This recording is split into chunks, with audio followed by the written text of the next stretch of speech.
ہاں درد عطا ہو مجھے وہ آپ کے والد گرامی حضرت عبداللہ تجارت کے غرض سے ملک شام جاتے ہیں اور جب واپس ہوتے ہیں تو واپس ہوتے وقت یثرب جس کا اب نام ہے مدینہ، یثرب کا معنی ہی ہوتا ہے بیماری کا گھر۔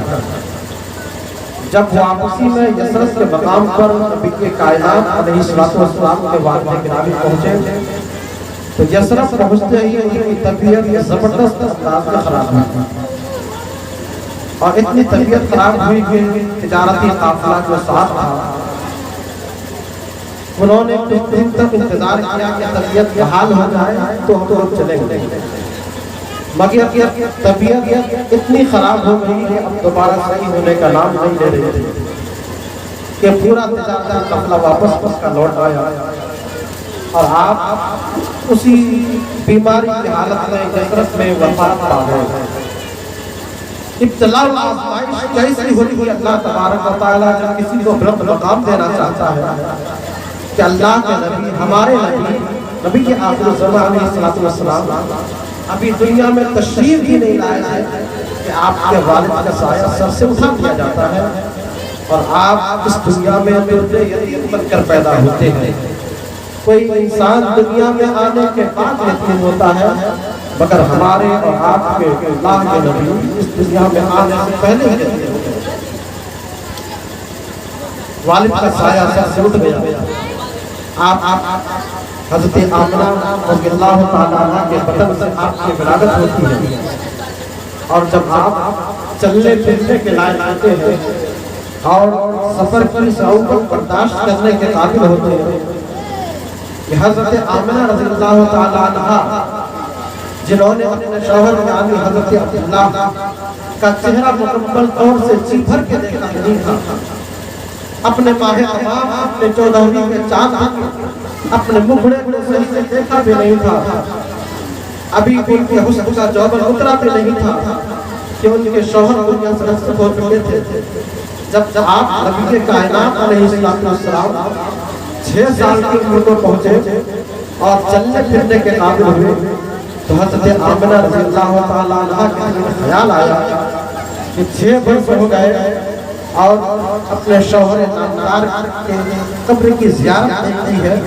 ان کے دل میں خواہش ہوئی کہ جائیں اور اپنے شوہر کی قبر کی زیارت کر کے اور اس مٹی کے طوطے کی زیارت کر کے اپنی آنکھوں میں روشنی عطا کریں کہ جو ہمارے دل کا سکون تھا، جو ہماری آنکھوں کا قرار تھا، جو ہمارے دلوں کی ٹھنڈک تھا۔ حضرت آمنہ رضی اللہ تعالیٰ عنہ سیدنا عبد المطلب رضی اللہ عنہ کے پاس گئی اور آپ سے اجازت چاہیے کہ میری یہ خواہش ہے کہ میں اپنے شوہر نامدار کی قبر کی زیارت کر کے آنکھوں کو روشنی بڑھاؤں۔ حضرت عبد المطلب اجازت دے دیتے ہیں اور آپ کے ساتھ اپنی ایک باندھی ام ایمن کو ساتھ لگا دیتے ہیں۔ 3 لوگوں کا قافلہ ہے، نبی کے کائنات ہے، آپ کی والدہ حضرت آمنہ ہے اور تیسری ام ایمن ہے۔ 3 لوگوں کا یہ مقدس اور نورانی قافلہ مکہ سے چلتا ہے یثرب کی طرف کوچ کرتا ہے اور یثرب کے مقام پر پہنچ کر حضرت آمنہ رضی اللہ تعالیٰ عنہ اپنے شوہر نامدار کی قبر کی زیارت کرتے ہیں اور زیارت کر کے واپس جب آپ مدینہ یثرب پہنچے تھے تو لوگوں کا ہجوم آنے لگا چونکہ نبی کے کائنات علیہ السلام کے چہرے کو اللہ تبارک و تعالیٰ نے نور سے اتنا بھر دیا تھا کہ لوگ دیکھتے تو بے ساختہ کیا ہوتے کہ یقیناً یہ نبی کے آخر زمان اتنا حسین و جمیل تھا کہ آج تک ماں نے اتنا حسین بچہ جنا ہی نہیں۔ حضرت حسان بن ثابت نے کہا وَأَحْسَنُ مِنْكَ لَمْ تَرَ قَطُّ عَيْنِي کہ میری آنکھ نے آج تک آپ سے زیادہ خوبصورت نہیں دیکھا، اور پھر کہا وَأَجْمَلُ مِنْكَ لَمْ تَلِدِ النِّسَاءُ اور آپ سے خوبصورت کسی ماں نے جنا ہی نہیں تو دیکھے گا کہاں سے۔ اور آگے کہا خُلِقْتَ مُبَرَّأً مِنْ كُلِّ عَیْبٍ دنیا کے ہر انسان کو دیکھتے ہوں گے آپ، ہم بھی دیکھتے ہیں، تو چاہے کتنا بھی حسین و جمیل ہو تو ہم اس کی خوبصورتی کی تعریف کرتے ہیں، بہت شاندار ہے، بہت خوبصورت ہے، اس کے نین نقش بہت اچھے ہیں، اس کی ساری چیزیں ٹھیک ہیں، مگر آخر میں یہ بات ضرور لگا دیتے ہیں کہ فلاں چیز ٹھیک نہیں ہے، ناک ذرا ٹیڑھے ہیں، آنکھ ذرا ترچھی ہے، ہونٹ ذرا بڑے ہیں، ہاتھ ذرا لمبے ہیں، آنکھیں ذرا چھوٹی ہیں، کچھ نہ کچھ نکل آتا ہے، مگر آقا کائنات علیہ السلام کا عالم ہے خلقتا مبرأ من کل عیب۔ حسان بن ثابت فرماتے ہیں کہ آپ کو ہر عیب سے پیدا کیا گیا تھا، بس یوں لگتا ہے کہ کأنک خلقت کما تشاء، کہ اللہ تبارک و تعالی آپ سے پوچھتا جا رہا تھا کہ محبوب آپ کا چہرہ ایسا بنا رہا ہوں، تمہیں کچھ کہنا ہے؟ گویا کہ آپ سے پوچھ کر آپ کو بنایا جا رہا تھا، اتنے حسین۔ اب وہ امام الانبیاء علیہ السلام اپنے والد کی قبر کی زیارت کے لیے جاتے ہیں، لوگ دیکھتے ہیں اور فدا ہونے لگتے ہیں۔ حضرت آمنہ رضی اللہ عنہا نے دیکھا کہ لوگ اس طرح سے ہمارے بیٹے پر جان نچھاور کر رہے ہیں، انہیں یہ اندیشہ ہوا، فکر لاحق ہوئی کہ کہیں کوئی ہمارے لال کے جان کے پیچھے نہ پڑ جائے، اس لیے کہ جتنے لوگ چاہنے والے ہوتے ہیں دشمنوں کی تعداد بڑھتی چلی جاتی ہے۔ حضرت آمنہ رضی اللہ تعالیٰ عنہ واپس آنے لگے اپنے لال کو لے کر، واپس آ رہی تھی کہ راستے میں آپ کی بھی بہت زبردست طبیعت خراب ہو جاتی ہے، مقام امرا میں پہنچ کر آپ کی طبیعت اور زیادہ ناساز ہوتی ہے، جہاں تک کہ آپ کی طبیعت اتنی زیادہ خراب ہو گئی کہ اب آپ کو اپنی زندگی کی امید نہیں رہی اور آپ کو احساس ہو گیا کہ ہماری زندگی کی آخری بات ہے۔ تو آنکھیں بند ہونے سے پہلے اپنے جگر کے ٹکڑے کو، اپنی آنکھوں کے ٹھنڈک کو، ہمارے اور آپ کے نبی کو صرف کائنات علیہ السلام کو اپنے پاس بلایا اور کہا، اپنے 6 سال کے بیٹے کو بلاتے ہوئے کہا، دنیا کی ہر چیز جو اس دنیا میں پیدا ہوئی ہے اسے فنا ہونا، دنیا میں ہر نئی چیز کو پرانا ہو جانا، دنیا میں ہر نئی چیز کو پرانا ہو جانا، اور دنیا میں جتنی بھی چیزوں نے جنم لیا ہے سب سے فنا ہو جانا ہے، اور یہی وجہ ہے کہ اب میرے بھی اس دنیا سے جانے کا وقت قریب آ چکا ہے، لیکن مجھے یقین ہے کہ میں تو دنیا سے چلی جاؤں گا مگر میرا ذکر باقی رہے گا، اس لیے کہ میں نے تیرے جیسے لال کو جنم دے دیا، میں نے تیرے جیسے لال کو جنم دے دیا۔ اتنی بات آئی کہ ادھر والدہ کا سر آپ کے آغوش میں تھا، مبارک میں تھا، آپ کی گود میں تھا، کہ آپ ہاتھوں میں بال پھیر رہے، بالوں میں ہاتھ پھیر رہے تھے، آپ کی روح کو مسلسلی سے بخاص کی جاتی ہے۔ 6 سال کا بچہ ہے، جب شکم مادر میں تھے والد کا سایہ سب سے اٹھا لیا گیا،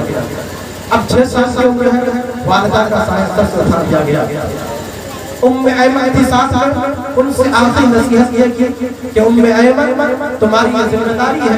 کہ میرے جگر کے ٹکڑے کو لے جا کر سردار قریش تک حفاظت پہنچا دینا تمہاری ذمہ داری ہے۔ گئی لے کر چلی گئی سیدنا عبد المطلب کے پاس، مگر اللہ تبارک و تعالیٰ اتنے ہی پہ بس نہیں کرنا تھا، اس لیے کہ انہیں بہت بڑا مقام عطا کرنا تھا، امتحان آزمائش کی گھڑی اور آگے جاتی ہے۔ 6 سال کی عمر میں ماں کا انتقال ہوا، اب اس کے بعد آپ کی پرورش کی ذمہ داری حضرت عبد المطلب نے دے دی۔ عبد المطلب نے بڑے ناز سے، بڑے ناز و نیام سے پالا، وہ ضد کعبہ، کعبے کا متولی سیدنا عبد المطلب کہ جب ان کی بارگاہ لگتی تھی تو ان کی مسند پر ان کے بیٹے کو بیٹھنے کی اجازت نہیں ہوتی تھی، اس پہ اپنے پوتے کو بیٹھاتے تھے۔ وہ شان تھی، وہ عزت تھی، وہ تقریر تھی، وہ توقیر تھی، وہ عزت تھی، احترام دیا، اتنا خیال رکھا، اتنے ناز نیام سے پالا، اور اتنے نیام سے اتنے ناز سے پالنے والا دادا 8 سال کی عمر ہوتی ہے، دادا کا بھی سایہ سر سے اٹھ جاتا ہے۔ مگر دوستو آزمائش کی گھڑی یہیں پر تمام نہیں ہوتی ہے، اس کے بعد آپ کی پرورش کی ذمہ داری آپ کے چچا ابو طالب اٹھاتے ہیں۔ میں یہ سلسلہ کربلا تک پہنچاتا ہوں کہ کس طرح سے آزمائش کے ماحول سے گزارا جاتا ہے، جب اللہ تبارک و تعالیٰ کسی کو بہت بلند مقام عطا کرنا ہوتا ہے، ابو طالب نے آپ کی کفالت اور پرورش کی ذمہ داری لی اور بڑی محبت سے آپ کے بہت سارے بیٹے تھے، آپ کثیر عیال تھے، آپ کی بے شمار اولاد تھی، مگر اس کے باوجود کوئی کمی نہیں ہوتی تھی، کھانے میں کمی ہوتی تھی، مگر آقا کائنات علیہ السلام اس دنیا میں دوسروں کا حق دینے آئے تھے، دوسروں کا حق مانگنے نہ آئے تھے۔ بچپنے کا عالم تھا، کھانے کی کمی بھی ہوتی تھی، مگر زبان میں شکایت کرتے تھے۔ آج ہم جوان ہو چکے ہیں، یہاں تک کہ بوڑھے ہو جاتے ہیں، مگر پھر بھی کھانے کی شکایت کرتے ہیں۔ اللہ کے رسول صلی اللہ علیہ وسلم کا بچپنا ہے، مگر کبھی بھی شکایت نہیں ہوئی۔ ابو طالب کی پرورش کی، ناز و نعمت سے پالا، اور پھر عام الحزن آیا۔ عام الحزن یعنی غم کا سال، غم کا سال یہ آیا، غم کا پہاڑ یہ ٹوٹا کہ ناز و نعمت سے پالنے والے چچا ابو طالب بھی اس دنیا سے کوچ کر گئے۔ اور دوستو، آزمائش کی گھڑی یہیں پر تمام نہیں ہوتی، اس کے بعد آپ کی انتہائی شفیق زوجہ حضرت خدیجہ کا انتقال ہو جاتا ہے، اور پھر اس کے بعد جب آپ نے اللہ کے دین کا پیغام لوگوں تک پہنچایا، لوگوں نے آپ کا بائیکاٹ کرنا شروع کیا، سوشل بائیکاٹ کیا گیا، یہاں تک کہ شیب ابی طالب شیب ابی طالب نام کی ایک گھاٹی ہے عرب میں، اس گھاٹی میں جتنے بھی آپ کے ماننے والے تھے سب کو قید کر دیا گیا، سوشل بائیکاٹ کیا گیا، لوگوں سے کوئی رشتہ نہ رہے، کوئی تعلق نہ رہے، کھانے کو ایک دانہ نہ ملے، پینے کو پانی کی ایک بوند نہ ملے، گھاٹی میں قید کر دیا گیا، بھوک سے لوگ نڈھال ہو گئے، جہاں تک کہ بچوں کو چسکیاں بلند ہونے لگی تو ان کی ماں نے، ان کی عورتوں نے اپنے بیٹوں کو یہ کہا کہ چپ کیا، کہ بچے چپ ہو جا، ورنہ لوگ کہتے ہیں تمہارے نبی کو، لوگ کہتے ہیں ہمارے نبی کو، کہ ہمارے نبی نے ہمارا یہ حال کیا، ہمارے نبی نے ہمارا یہ حال یہ کر دیا ہے کہ آج ہم مفلسی کی بھوک کی پیاس کی زندگی گزار رہے ہیں۔ شیب ابی طالب نے بھوک سے پیاس سے نکال ہے، جہاں تک کہ ایک صحابی رسول فرماتے ہیں پورا اس گھاٹی میں اندھیرا ہی اندھیرا تھا، کچھ نظر نہیں آتا تھا۔ ایک صحابی رسول فرماتے ہیں کہ اندھیرے کے حالت میں میرے پاؤں میں کچھ گیلی چیز محسوس ہوئی۔ آپ اندازہ کریں کہ ایک گھاٹی میں گیلی چیز کیا ہو سکتی ہے، اندازہ کریں کوئی گندی چیز نہیں ہوگی۔ صحابی فرماتے ہیں کہ میرے پاؤں میں ایک گندی چیز چھونے کے احساس ہوا، مگر مجھے بھوک اتنی شدید تھی اور اتنی سخت بھوک لگی تھی کہ میں نے اس گندی چیز کو یا اس نرم چیز کو اٹھا کر کھایا، اور آج تک مجھے احساس آئی کہ میں نے کھایا کیا۔ ایسی بھی زندگی آئی ہے، ایسی بھی آزمائش کی گھڑی آئی ہے، مگر صبر کیا، اور اس کے بعد یہ گھڑی گھٹی، مگر ابتلاء و آزمائش کا دور یہیں پر نہیں رکتا ہے۔ اللہ کے رسول صلی اللہ علیہ وسلم نے سوچا کہ مکہ کے لوگ اتنے بے وفا ہیں، ایسا کیوں نہ کریں کہ طائف کی ایک سرزمین ہے، طائف وہ علاقہ ہے، وہ خوشحال علاقہ ہے جہاں پھولوں کی زمین تھی، جہاں سبز و شادابی کی زمین تھی، جہاں پھلوں کی زمین تھی، نکھتوں کی زمین تھی، رانائیوں کی زمین تھی، وہاں کے لوگ پڑھے لکھے تھے، تعلیم یافتہ طبقہ تھا۔ آپ کے دل میں یہ خیال آیا کہ ہم طائف کی طرف ہجرت چل جاتے ہیں، کیونکہ وہاں کے لوگ پڑھے لکھے ہیں تو وہ لوگ ہمارا درد سمجھیں گے۔ آپ طائف کی طرف ہجرت کر گئے، آپ کے دیوانے وہاں پہنچے، مگر حال کیا ہوا، اللہ تبارک و تعالیٰ کو ابھی اور امتحان دینا تھا۔ جب آپ طائف کے بازاروں میں جاتے اوباشوں کی دولائن کی ادا لگ جاتی، اور آپ جب چلتے تو آپ کے پاؤں پر، آپ کی ایڑیوں پر پتھر برسائے جاتے، ایڑیوں پر پتھر برسائے جاتے، جہاں تک کہ جب خون سے لہو ہوتا تو آپ بیٹھ جاتے راستے میں، پاؤں سے خون بہتا، وہ اوباش آتے اور آنے کے بعد دوبارہ آپ کا کندھا اٹھا دیتے اور دوبارہ چلنے پر مجبور کرتے۔ ہمارے اور آپ کے نبی علیہ السلام دوبارہ چلتے، آپ کے پاؤں پر دوبارہ پتھر مارا جاتا۔ کتنی قربانیاں دی ہیں، اور یہ وہ دین ہے، ہمیں تو دین آسانی سے مل گیا ہے۔ ہم تو پیدا ہوئے مسلمان گھر میں، ہم تو اسلامک ماحول میں پیدا ہوئے، ہم اس دین کی قدر کیا جانے۔ یہ وہ دین ہے جس دین کی بنیادوں میں پیغمبر کا لہو،